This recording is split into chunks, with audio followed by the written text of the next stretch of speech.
So the figures you use for the My Bedroom Door series, they look like they're like clay. Are they clay?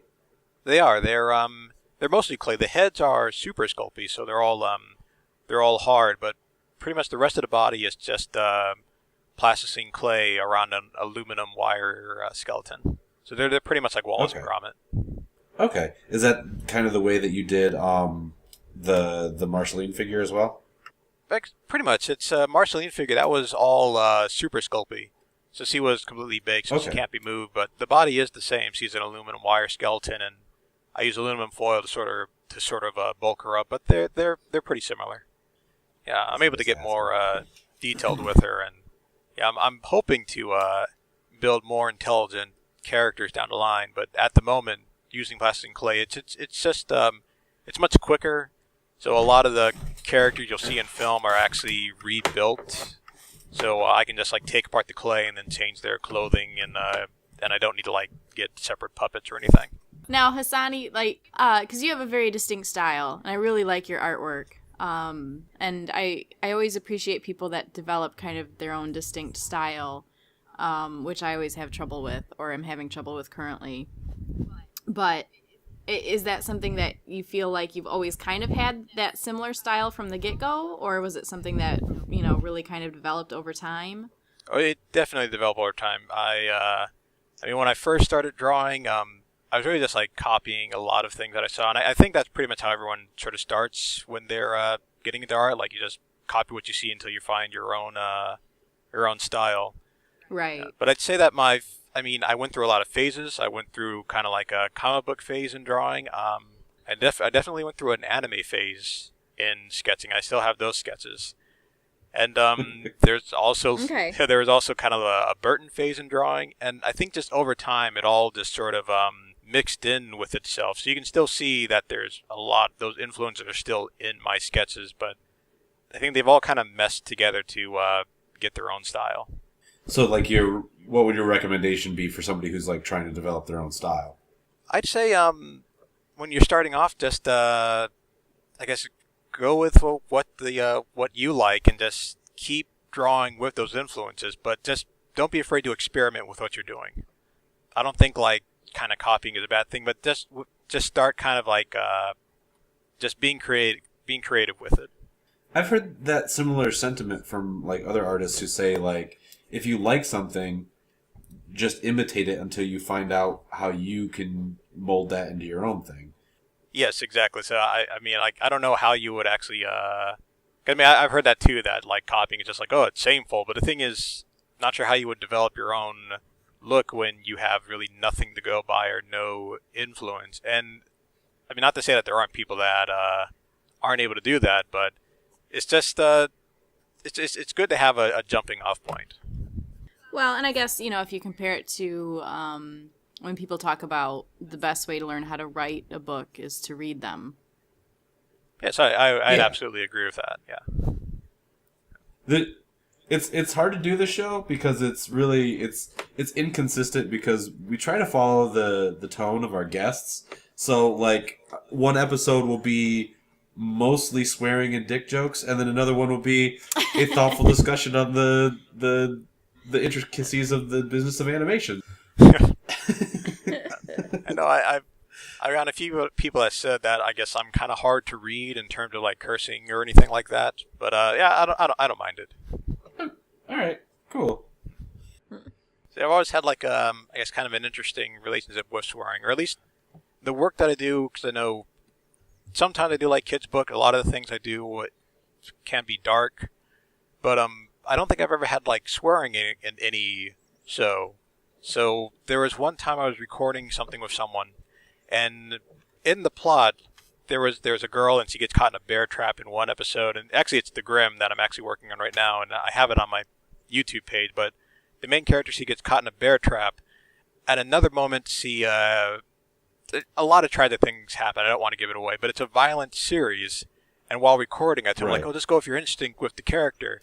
And he was supposed to be yelling at her, and he went with it. And it's like, yeah, he's saying all these terrible things, and then he cussed. And I stopped him. It's like, actually, we're not going to have cussing in this. And even when I said that, I was like, God, it's so weird that I'm doing all these things in this show, but I am not going to have cussing in it. And it's actually been sort of a thought in the Grimm series, which I did one episode that played in the film festival. There's 2 more working on, and then it's going to go into a web series. But the thing is, on that one, there has been kind of a question of what it does feature, because this doesn't give a story away, but there are scenes like hangings and things like that. And just other sort of violent acts. Yes, and I keep wondering, like, God, like, is YouTube going to, like, call anything on that? Because they haven't called anything on these other people, so I feel like I can get away with showing a hanging on a video. I guess we'll see. Right. Yeah. But no cussing. Yes, no cussing. Yeah. Funny. Somewhere down the line, actually there was every now and then I write quick stories that I post online, and I know I have a few blogs that are scheduled to go that are just stories that I wrote, and now I'm just kind of like updating them, putting them online. And I don't know if you've seen one. One is called the 100 Acre Kingdom. Yeah, the 100 Acre Kingdom. Or have you seen that? I don't think so. No. Okay, it's basically a storyline of like Christopher Robin's daughter grows like he gives her all of his toys, and she basically imagines this whole sort of like Skyrim world with these characters. So it's like Tigger's actually at night, and Winnie the Pooh is like this monstrous bear that's still like her friend, and Piglet's like an archer. I like that idea.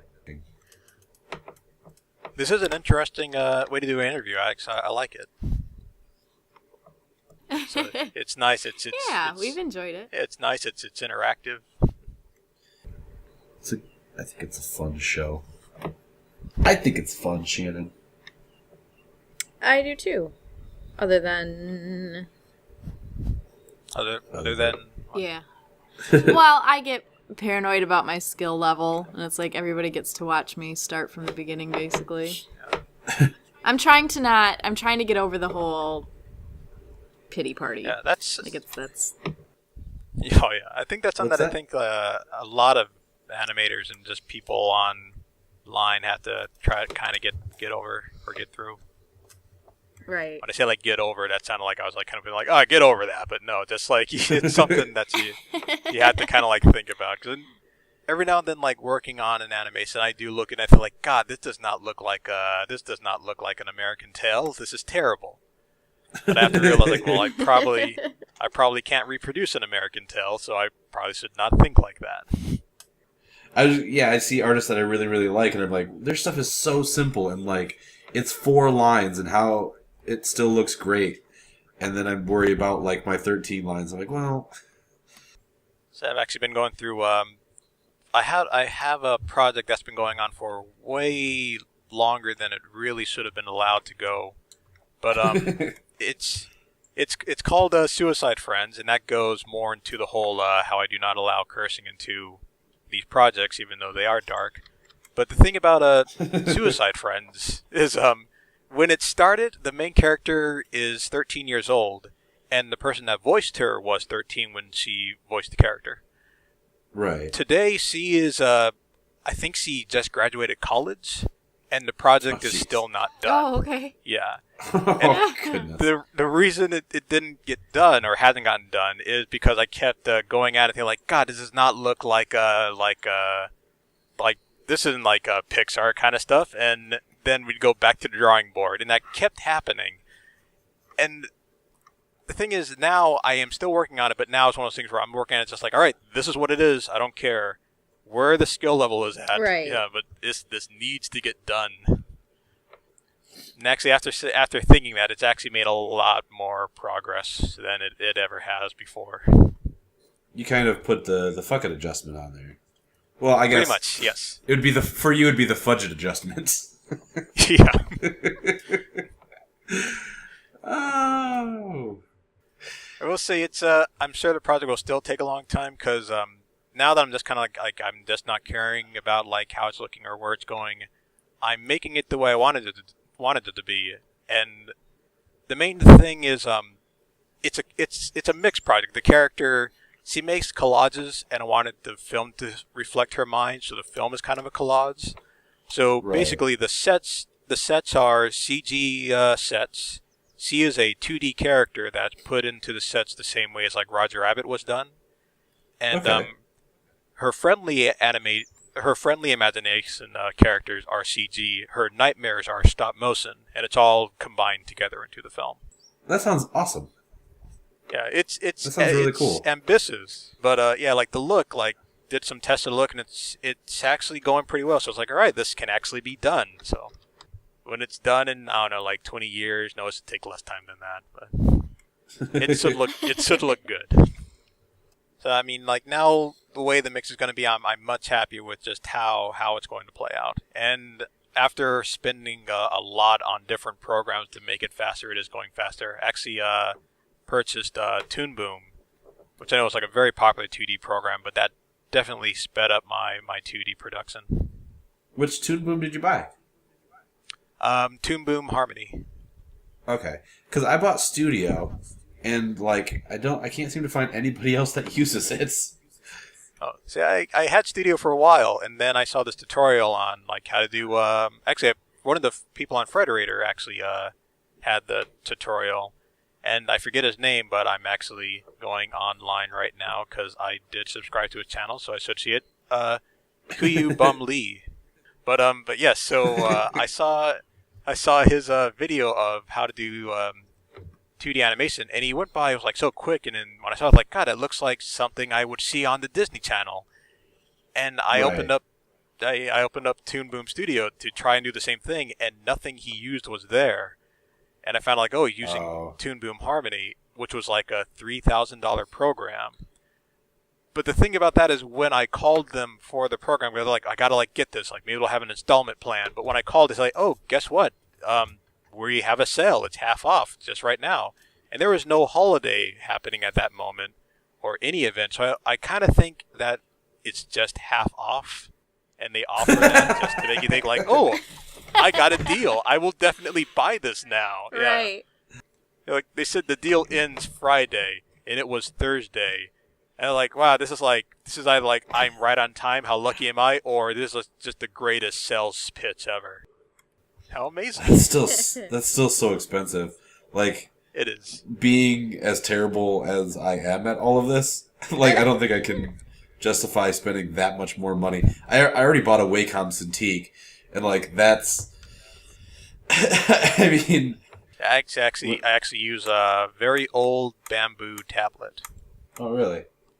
Yeah, that actually I bought from a friend, and this was back when, I mean, I might buy something more, but this was when I was in college and I didn't really have the money, and he got himself something else, and he's like, do you want to just have my bamboo tablet for like $20? Like, yeah, that's the deal I'm looking for. See, it was like the way I went about deals and just trying to find things I could afford before, I guess, like, actually having like the job I have now, which it pays well. It's not like the thing I want to do in a career, but it's definitely something that funds me right now. Right. But it was something to shop around when I didn't have money. Like, I have an Xbox 360, and the way I got that was I went into GameStop, and I remember exactly what I said. I went into there, and they asked if they could help me, and I said, like, I'm looking for something in an extremely cheap Xbox 360, preferably free. And they had one, and it was broken, and so I'm like, that's exactly what I want. So yeah, and it was broken. Like, got it home. It played for like an hour, and then it had the red light of death on it. Yeah. But I didn't know what that was, because the thing is, I did this like in December. So when I saw the red light of death with the green light, my thought was like, oh, how festive! My Xbox knows what month it is. Yeah, and then it just stopped playing. So that's when I had to have it shipped out and have them repair it and brought back. But it's fine now. But that was how I used to buy things. We used to. What did we used to call that, Shannon? When me and Freya used to go out and, was it free stuff shopping? Oh. We haven't done that in a long time. We would go to the mall and just walk into every store and say, "Do you have free stuff?" And they would say, "What are you talking about?" Like, "Do you have things we could just have?" And often it was like posters or promotional stuff or like a keychain or something. So nothing great, but we would just walk into anywhere, just like, "Do you have free stuff? We'll take any of it."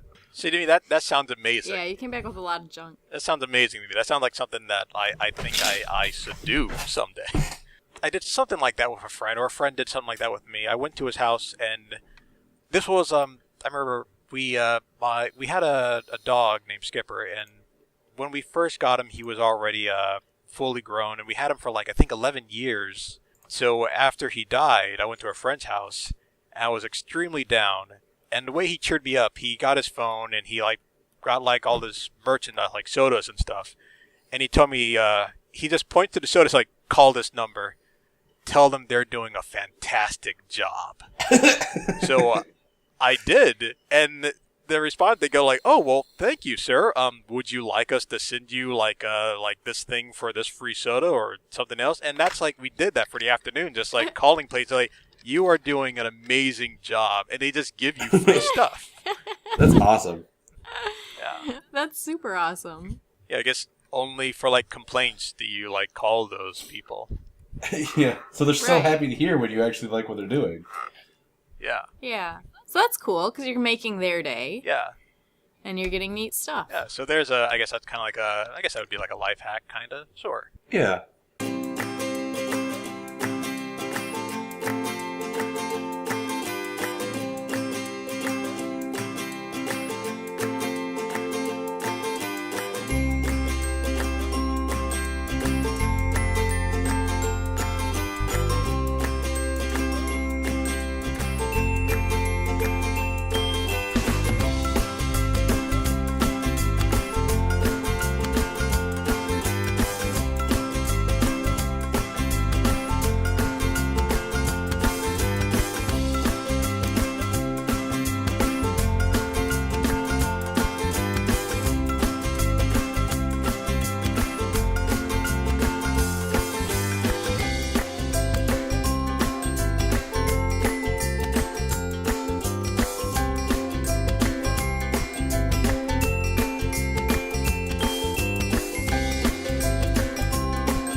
Thank you for watching Drawn Apart. Hope you enjoyed listening to me give my spiel about everything. Hope you check out my bedroom door on my YouTube page. Episodes every other Friday at 7, and look for season 2 in the fall. And also look for my book, The Patchwork Girl, available at Amazon, Barnes & Noble, and on iTunes.